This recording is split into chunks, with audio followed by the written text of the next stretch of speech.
For example, the details are available. The details are available from 2019, sorry, 2015 onwards. So in 2015, it was published in Mind, Society and Behavior. Again in 2016, Digital Dividends, Governance and the Law. And 18, Learning to Realize Education Promise, and 2019, The Changing Nature of Work.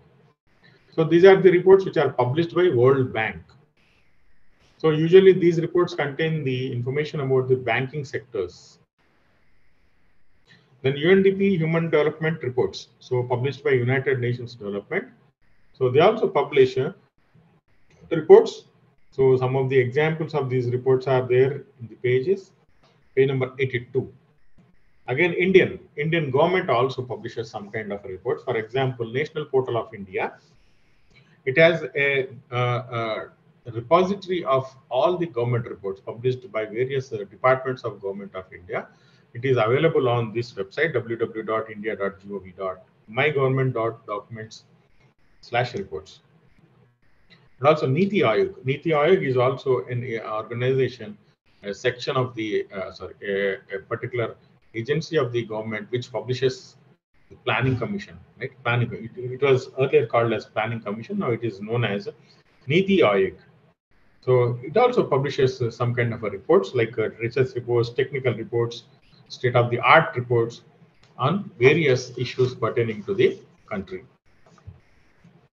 These technical reports especially are used by the industries, universities, research scholars, and research organizations.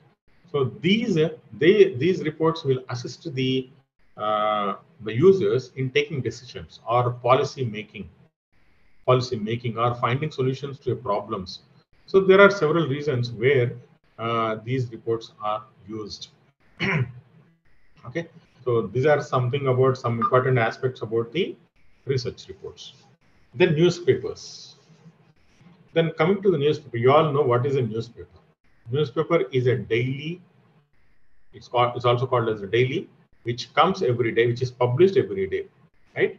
So there are several newspapers are there, which we see in the world. It is estimated that more than 10,000 newspapers will be there.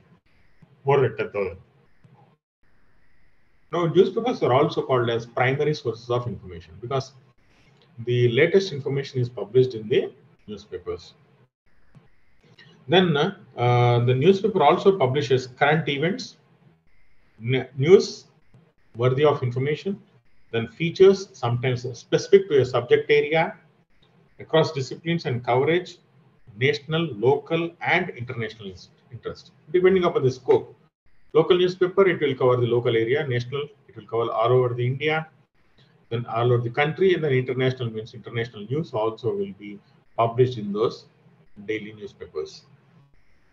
Some of the aggregators are there. Some of the aggregators means they are the agencies which give information, which provide information, right? So examples, there are Reuters, Associated Press, PTI. So there are several agencies are there which aggregate the information and sell them, give it to the concerned local newspapers, right? So those are called as aggregators. And some of the online news aggregators are Paperboy, Feedly, News 360, Google News.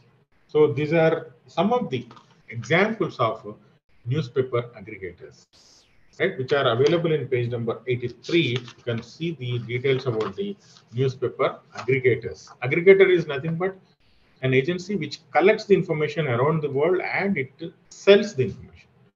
It gives to the local newspapers because, see, for example, a cricket match is happening in another country.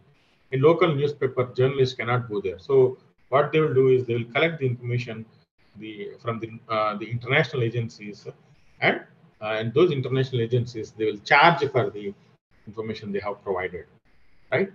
Every newspaper has an editorial news articles, feature articles, entertainment articles, local news, international news, regional news, etc. So depending upon the various interests of the public and the audience, the newspapers will provide the contents. So not only from the education, not only from the business, markets, entertainment, sports, or magazines, films. So whatever it may be, every aspect is covered in a newspaper. So even it contains also classified information, right? Classified advertisements, like the real estate advertisements. All these are also available in the newspapers. Then these are in different formats. Newspapers are published in different formats. They can be in a tabloid or a broadsheet papers. Different types of papers are there. They are published at different times also. For example, we'll see only the in the mornings. We'll see in some newspapers are also published in the midday and also in the evenings also. So, but mostly the charm of the newspaper has not been lost even because of the information technology. Because advent of information technology, there is an online news also. Every minute or every second, the news is updated. So even though there is an online news editions on their websites, even though the printed version has not lost its charm, everyone wanted a printed copy of that same. Right? Everyone is interested in reading the printed copies. So that is how these newspapers are staying back. And the newspapers are published from several cities. It depends. For example, in Telangana, you can have from Warangal, Hyderabad, Nalgonda, Nizamabad. So most of the major towns are having the local publications or local printing agencies where these newspapers are printed and distributed. So all around the country, there are many agencies which are printed. Right? Then currency of the news is also important. The latest should be there. It should be latest, right? Always. If it is not latest, then it is not of use. Okay. So therefore, everyone wanted to read the newspaper before that news becomes old, right? So that 1 hour is very important in the morning, so that everyone is interested in reading that latest news. And of course, pricing of the newspaper is also depending upon the type of the news agency and the quality of the paper, quality of the contents, right? So it depends on the nature of the paper. It was in 1956, the Office of the Registrar of Newspapers for India, they have registered, okay, in 1956. It is governed by Registration of Newspaper Act, present Registration of Books and Newspaper Act in 1956. So it is located in Delhi. The office is located in Delhi, and every newspaper, new newspaper, they have to send first copy of it to this registrar's office. So whoever it may be, they need not send every copy of every copy. They should send the first copy of the newspaper to these registrars. Now there are some statistics in 85, page number 85. There are around 1,14,820 newspapers, and there are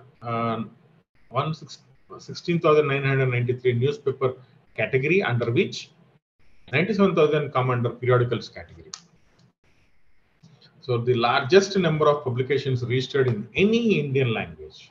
So Hindi occupies the top position with 46,587 news publications in Hindi language, followed by English 14,365. Then in the local languages, in the states, Uttar Pradesh has registered the 17,736, Maharashtra with 15,763, and some more statistics. The largest circulated daily is Ananda Bazar Patrika in Bengali from Kolkata, with 11,16,428 being published, right? Subscribers. Followed by Times of India with 9,56,000, and Hindi Daily, which is in Punjab editions, 47,000. 47 lakhs 36,785, which is multi-edition daily, Hindi and other editions. Then Sunday Times of India is a weekly edition from Delhi. So there are other newspapers. There are number of statistics are there. Just this is very important for your competitive examination. Sometimes some general questions may appear in this category also. The library and librarians are subscribing to these newspapers in their libraries for the use of the student community. Okay. So generally, we will in the libraries we will also subscribe to all the newspapers, most of the newspapers, because different types of students, different types of faculty, scholars will be visiting the libraries, and they wanted to satisfy each and every most of the users. So therefore, they'll subscribe to most popular and widely used newspapers, and within the limitations of their budgets. Then again, another one is newspaper clipping service. Clipping. So newspaper clipping service is a service provided by the libraries where the articles published in newspapers which are relevant to the organization are cut and pasted on a piece of paper with the date and the newspaper name, and they are pasted on the notice board, or they are circulated among the users, so that everyone will be knowing about um, the context and the information which is published in various newspapers. So this is called as a newspaper clipping services. And of course, most of the scientific libraries or the documentation centers are providing these services. Example is JNU, Jawaharlal Nehru University is providing this press clipping services, and Press newspapers are also providing on their websites.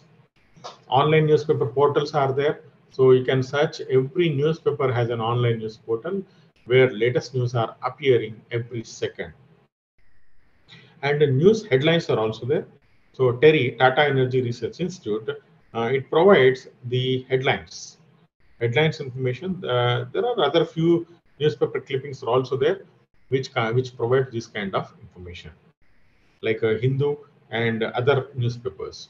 And of course, these have some of the newspapers have ISSN number, International Standard Serial Number, like Hindu and Times of India. They have the ISSN numbers. Then, as I said, it is the newspapers are published in three different types of paper sizes. One is broadsheets, compact, tabloids. So broadsheet is like a newspaper, which is bigger one. Then compact newspapers are condensed newspapers and tabloids. Then a website called as newspaperarchive.com. It is a commercial online database of digitized newspapers all around the world. So you wanted to search for a particular newspaper which has appeared in 1980s. You wanted to see that will be there in this newspaperarchive.com. You can search. It is a commercial database. Again, Google also has a newspaper archive, so you can also search for the Google News on the website.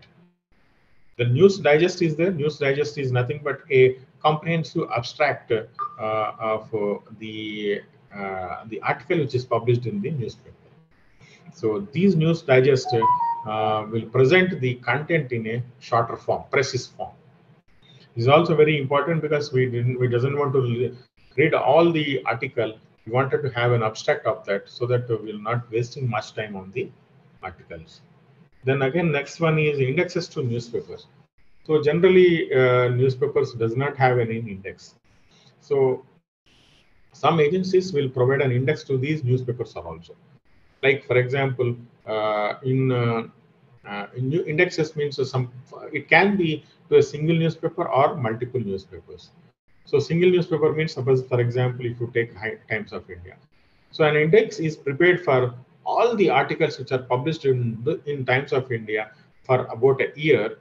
So they will collect the contents, they will have a metadata or a cataloging details about the articles, and they will be storing in the form of a database.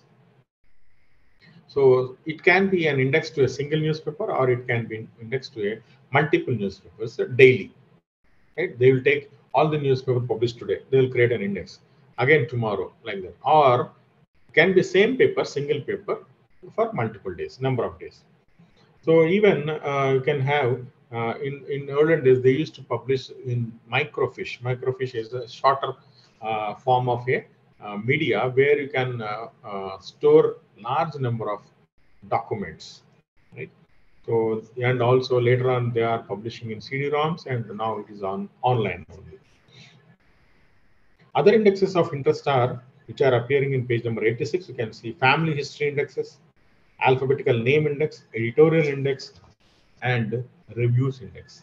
So family history index means where you will find information about the family history of eminent personalities like date of birth, date of death, marriage, spouses, example, like any kind of a detail, personal details can be available in these family history indexes.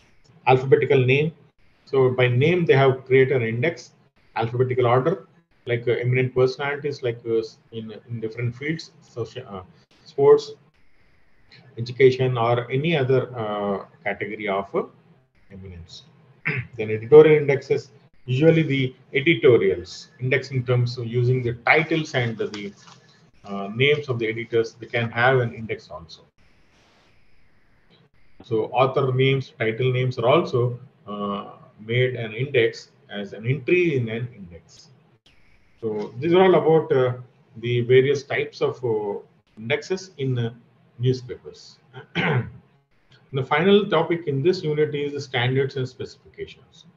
Standards and specifications. What is a standard? A standard is a level that is treated as a minimum quality or minimum level above which only are accepted, or below that it is not accepted.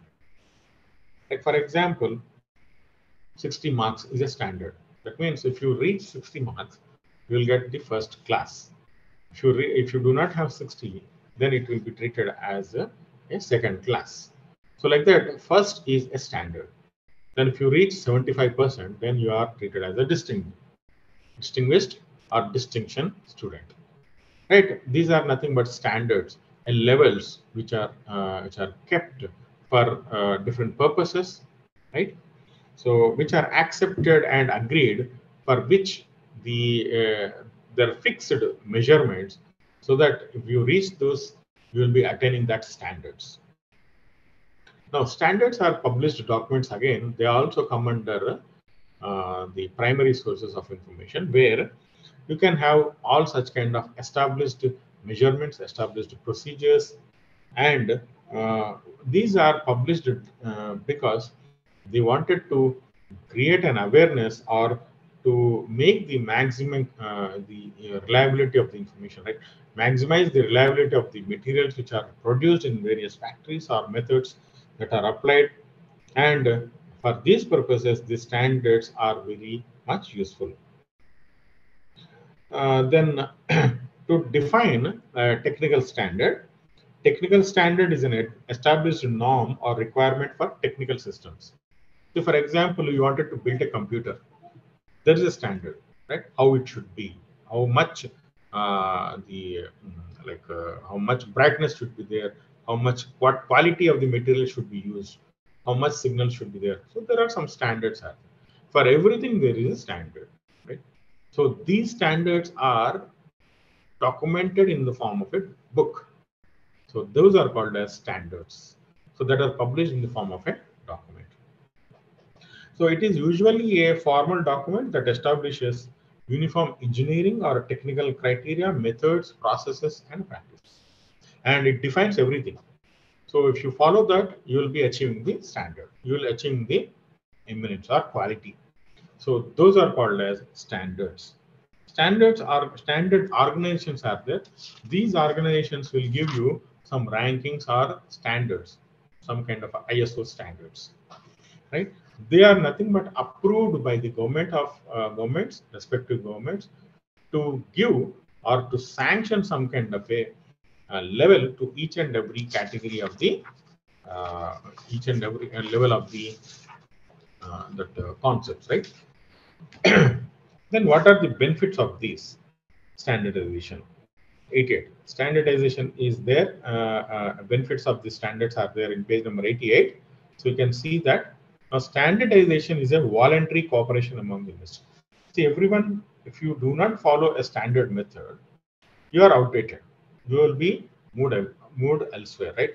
Suppose we also, when we purchase milk in our houses, we wanted to see whether it is a standard milk or not. How do you feel that it is a standard? If that product is up to mark or according to some levels.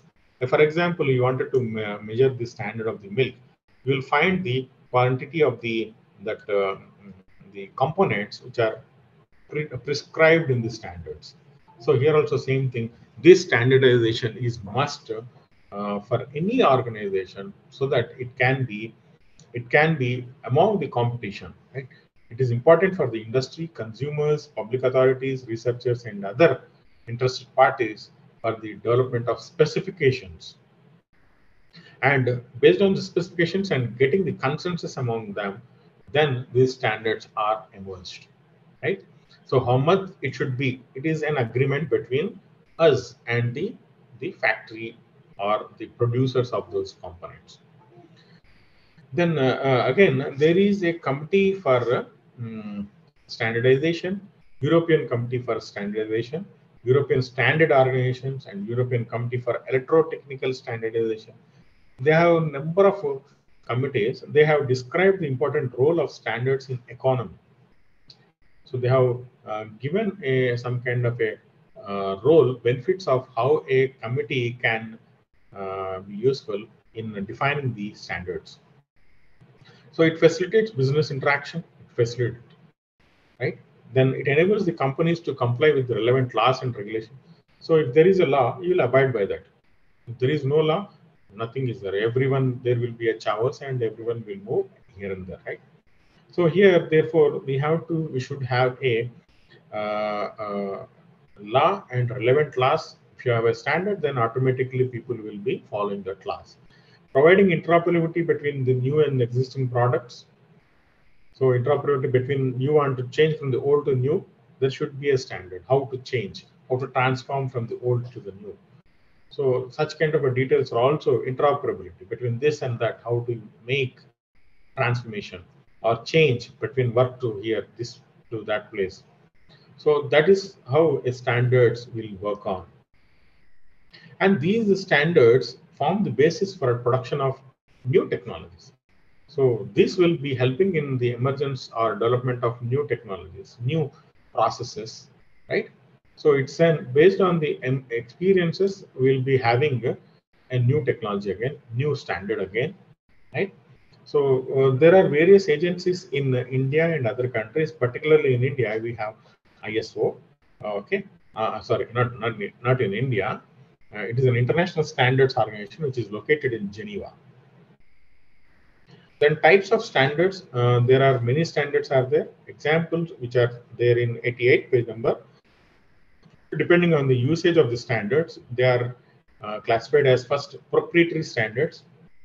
Proprietary standards are the standards developed by a particular group of agencies or a particular organization for their own consumption, or it will become a standard overall. And for example, Windows, Microsoft Windows, it's a standard. So that is being developed and everyone is following now. It's a proprietary standard. It is developed by a organization called as Microsoft. So they are proprietary, some kind of agency or ownership is there on that. Then next one is de facto standards. De facto means somebody could suppose if some kind of a thing is accepted by a large number of public, then it becomes a standard de facto.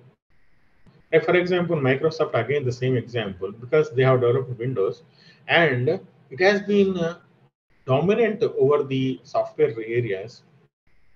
So everyone has accepted it and it has become a de facto standard for the next generation. So then de jure, legally. Jure means legally, de jure standards. De jure standards are official and legal standards which are enforced by some legal agencies or government agencies. Like for example, IETF, Internet Engineering Task Force, ANSI, American National Standards Institute. They are legally binding standards which are to be complied with compulsorily. Next, voluntary standards are published for people to adopt for use voluntarily. If you wanted it, you can accept it. Otherwise, cannot, right? Voluntary standards. Institutional standards. Institutional standards means every institution will have a standard. So this is how we will do. This is how we will do, right? There are some practices, processes which are implemented in every organization. So that standards will become institutionalized and it will be emerged.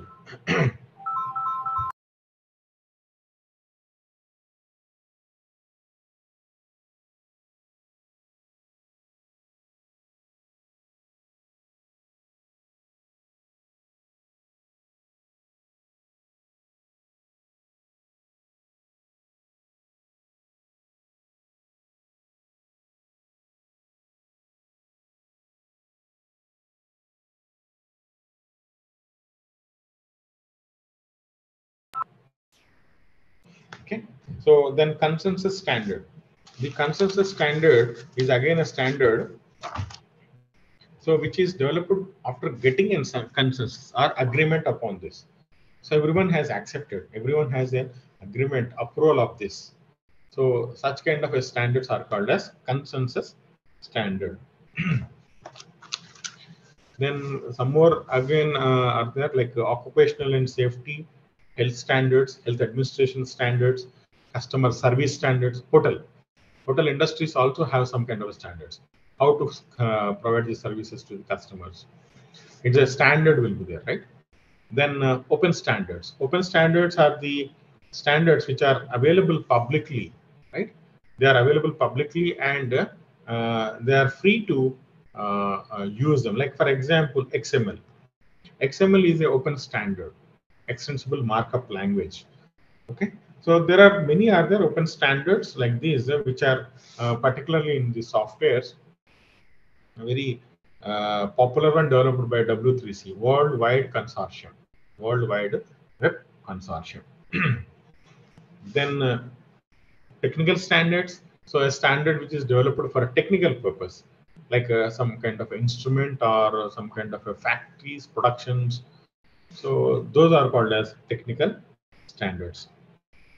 And in fact, there are various technical standards like standard specification, standard test, standard practice or procedure, standard guide, standard definition, standard units, standard interface, safety standards.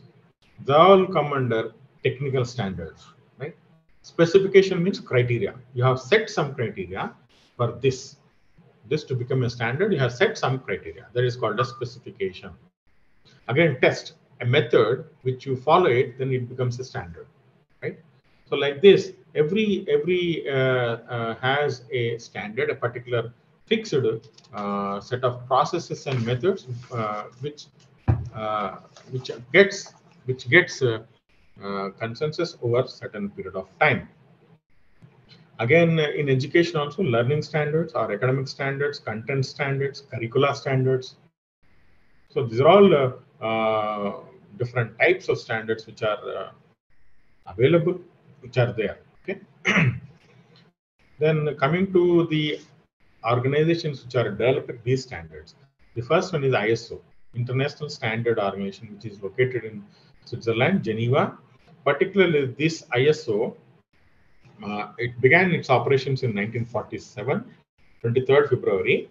Uh, uh, it has several principles, which is a agency which stipulates some standards in all the areas, major areas. Like for example, in libraries also, what kind of for example, furniture you have to purchase. There is a standard for library furnitures. There is a standard for library arrangement also, arrangement of the documents, library buildings, space management. So all these are standards which are to be complied with by every organization, or in fact the libraries. When you wanted to achieve some kind of a standard, ISO standards, that ranking should be there, that award should be there. You have to follow and comply with these standards.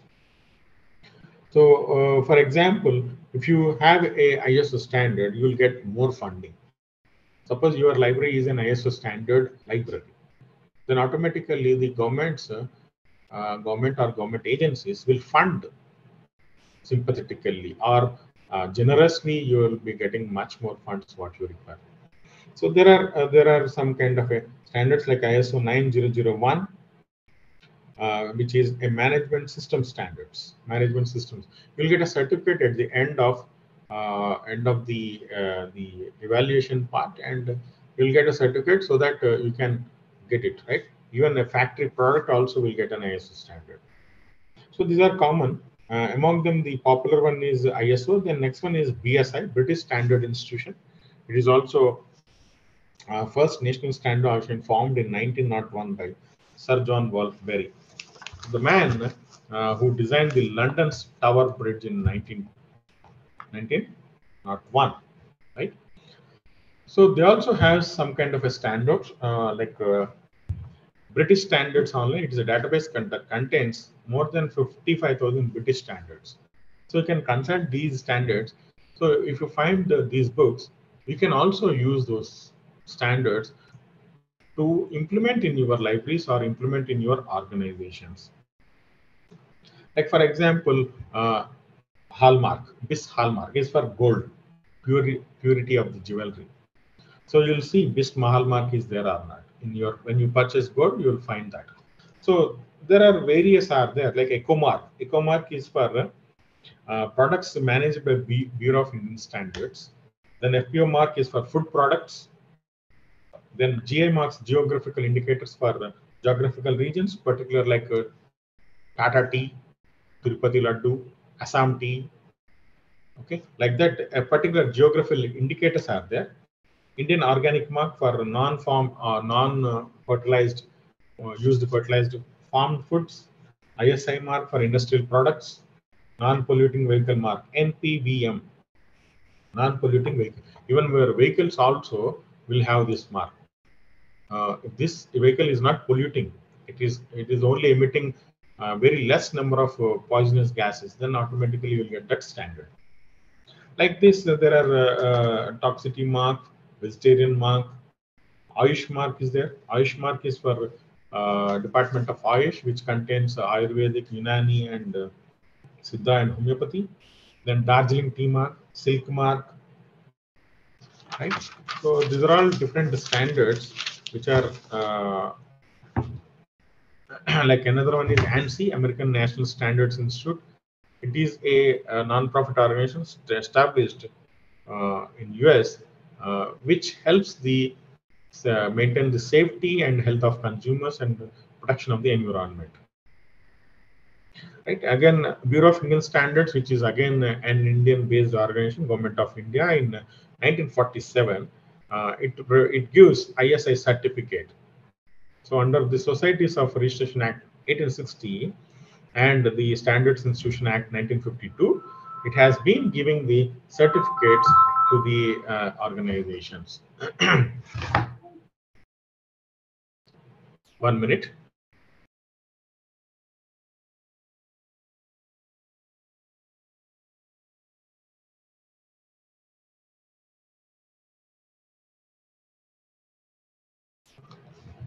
Okay. Then NISO, National Information Standards Organization is also there. It is again ANSI based, accredited by the ANSI, American National Standards Institute. It also it is established in 1939. It also helps in standardizing the institutions like libraries, software developers, and it also enables the communities to collaborate and mutually accept the standards. NISO standards are very useful for particularly the digital libraries and the organizations related to libraries.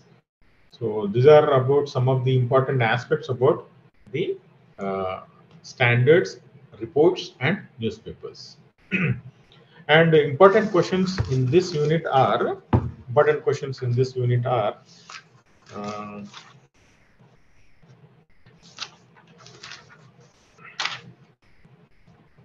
reports, types of reports. So definition of the reports, concept about the reports, types and characteristics of the reports. Then the newspaper is also very important. In this, the short answer question will be news digest and indexes to newspapers. So these two are very important for the short answer questions. And coming to standards and specifications,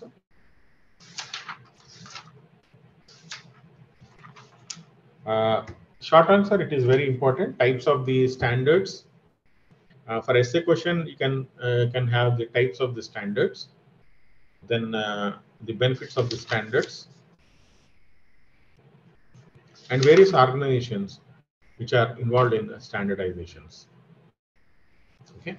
Then how to acquire these? Similarly, like normal documents also, we'll acquire these standards or reports or newspapers. We'll acquire them in our libraries through normal procedure, acquisition procedures only. So we can also purchase them online, or printed versions are there. We can also purchase them printed versions. Okay. So this completes the 7th unit. Is there any doubt in this? Any doubt you wanted to express here?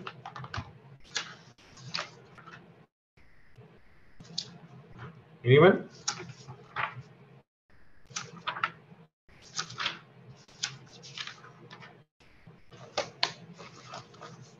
No?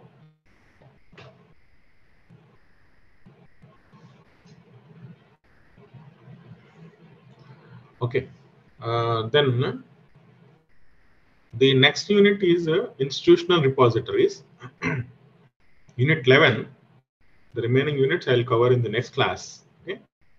Institutional repository is a digital archive. In short, it is called as IR, Institutional Repository. It is a digital archive of the intellectual output produced in the organization by the members of the organization. That means the digital output or the intellectual output in digital format generated in-house within the organization, not outside, generated within the organization and published by or authored by the members of the organization. That means, suppose if the Open History is there, Dr. P.R. Ambedkar Open History, in that the students, the faculty, staff, they write some articles or some kind of intellectual output that is stored in the form of a digital archive. So that is called as an IR. So mostly the characteristics of intellectual institutional repositories is it is a digital archive, or it contains the documents authored by the members of the organization. Every document is in digital format, and it's a storehouse, right? It's a repository. Then it is available free to access or free to read, right? So such kind of repositories are called as institutional repositories. So there is a difference between a digital library and an institutional repository. Institutional repository is also a digital library, but here the books, the documents which are kept are the authored by the organization members only, not others. So in a digital library, everyone will be there, right? But whereas in an institutional repository, only the documents which are authored by the members of the organization will only be there. So that is called as an institutional repository. Usually it is an open access. Okay. Yeah.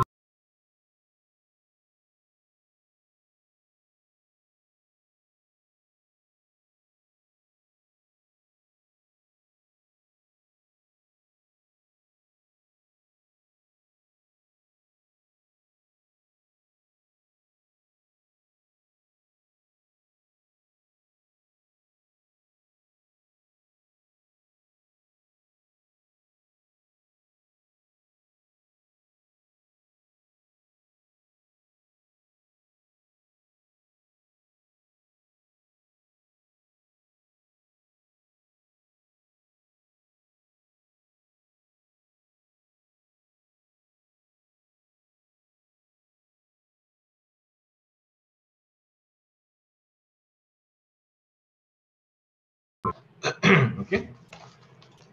Now, why the institutions are establishing the repositories? So it's a free of cost. Generally, for the members of the organization, they wanted to publish some articles, some intellectual outputs. If you wanted to go for a commercial, they have to pay. But whereas institutional repository is available free of cost. Okay. Then the research output is always in digital format and everyone can access it, and it will be a visibility for the organization members. That, for example, I wanted to show the or highlight my research output, so I can post in the websites, and therefore the everyone of the organization can view it, read it, and use it also, so that the highlighting will be there, or visibility will be enhanced for my research output. And also it is providing a platform for sharing of our research output or scholarly material. And of course it is it supports always open access movement.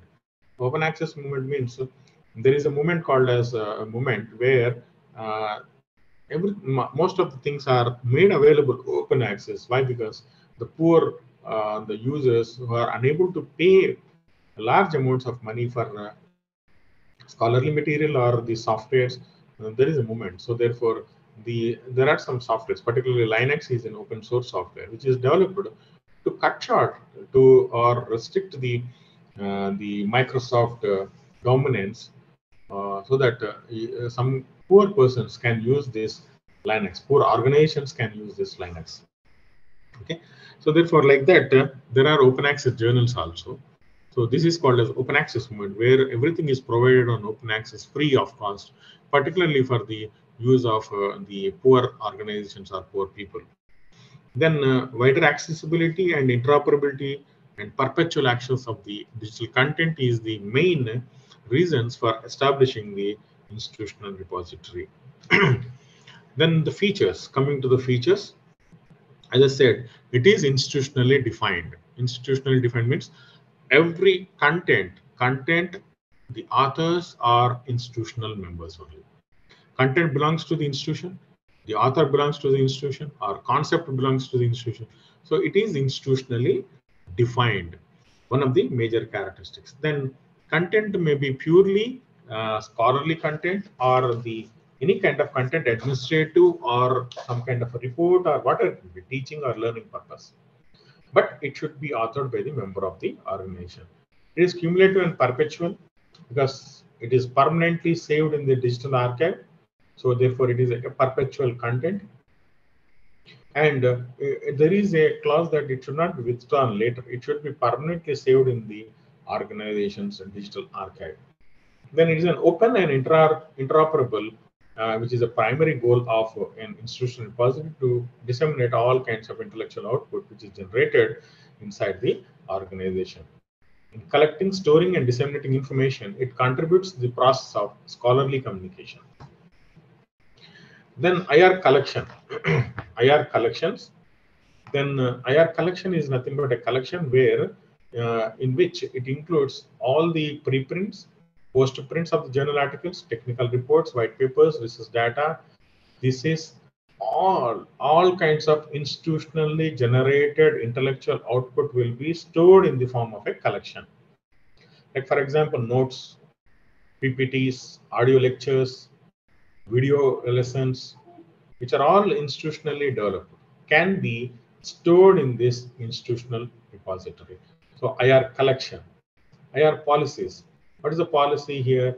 The policy of an IR is that all the documents which are available on the IRs are made publicly available for the use of the members of the organization or outside the organization also. So it is made available on open access. Particularly, everything is made available on open access. Then access is through the browsers, online access. It can be an online access through LAN or internet, and use is unlimited access, unlimited. So you can use any number of times, any number of hours.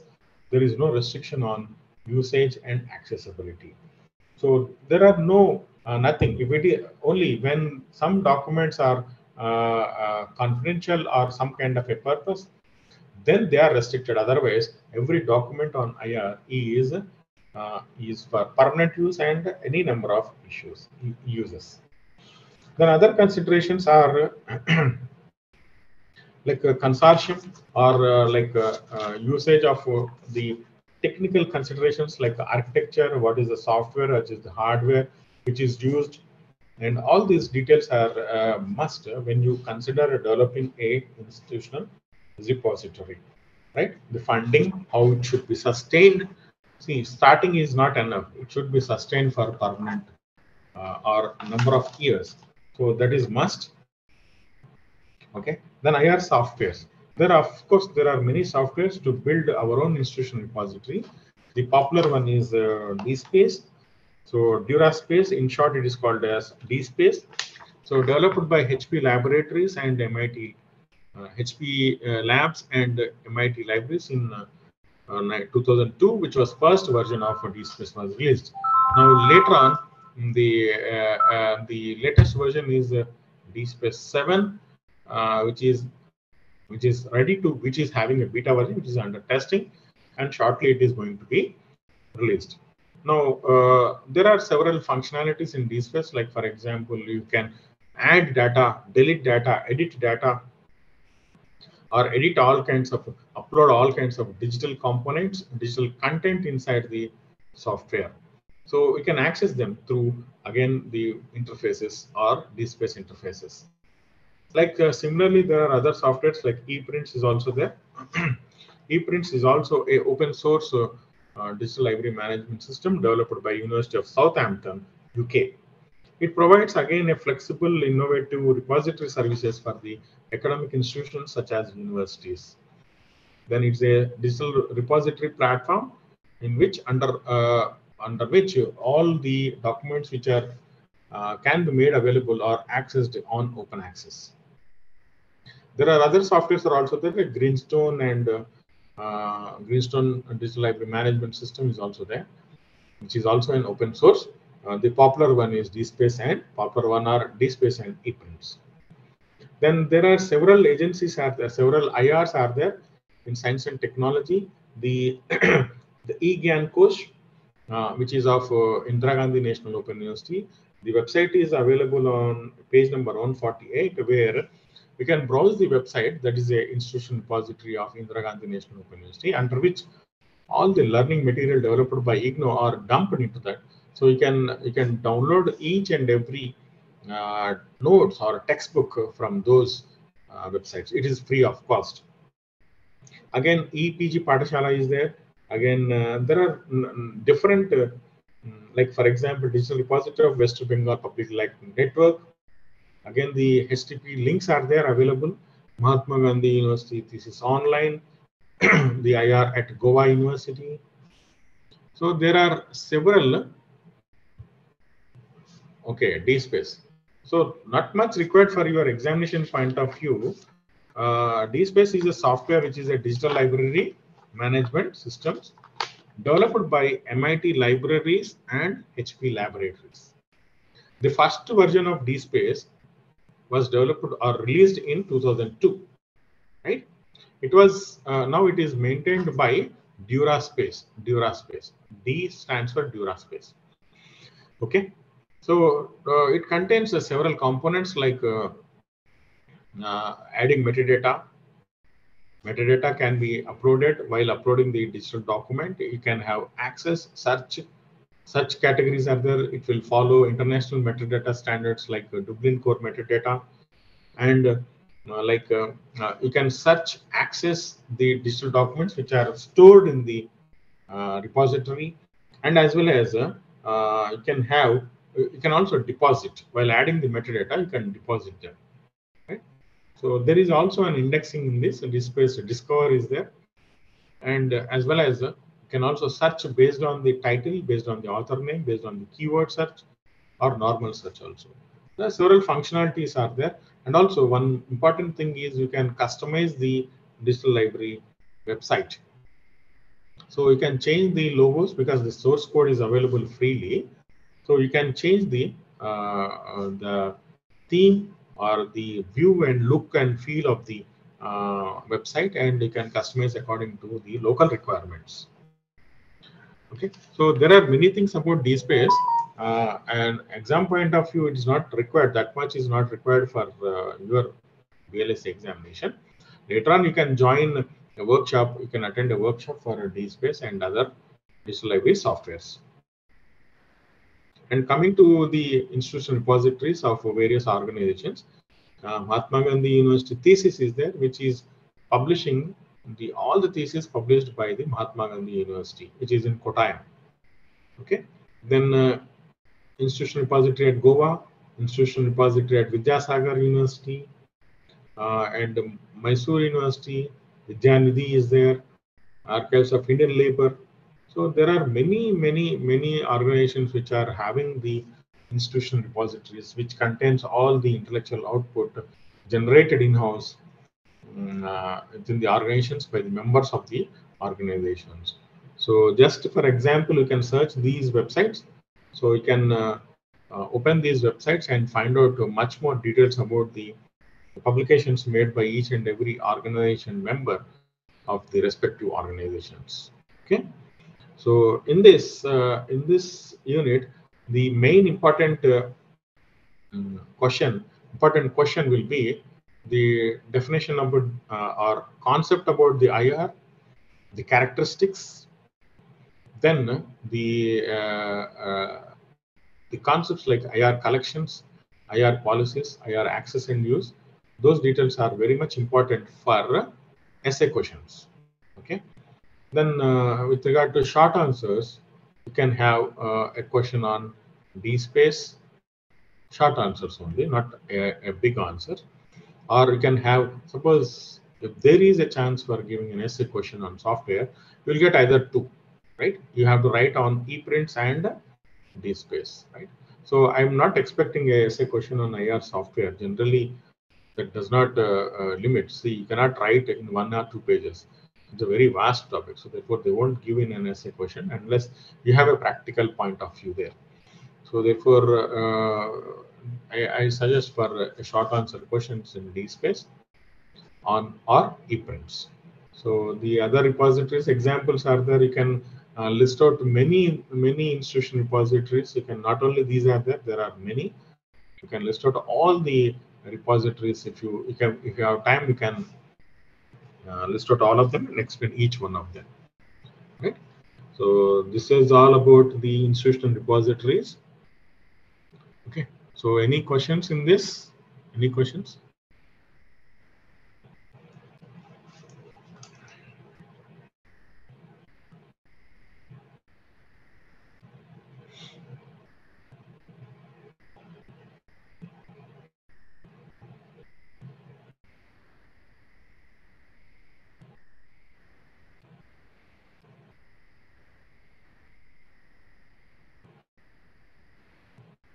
Anyone?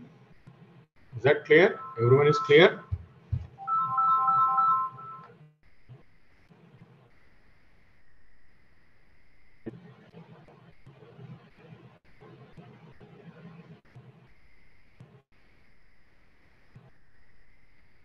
Okay.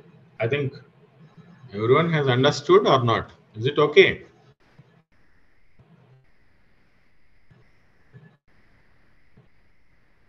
Right. Okay, sir.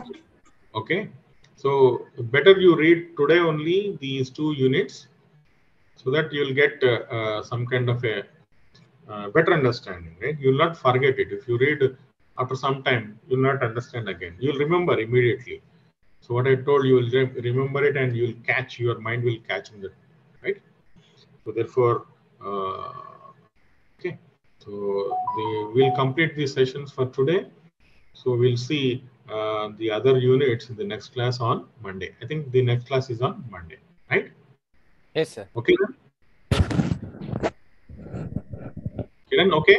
అవును sir. Okay, sir. Okay, sir. Huh? Right. Okay, sir. Okay. Okay. Happy New Year to all, right? Thank you, sir. Wish you the same, sir. Huh? Okay. Thank right. you. Thank you. Happy New Year, sir. Okay. Bye. Thank you. Okay.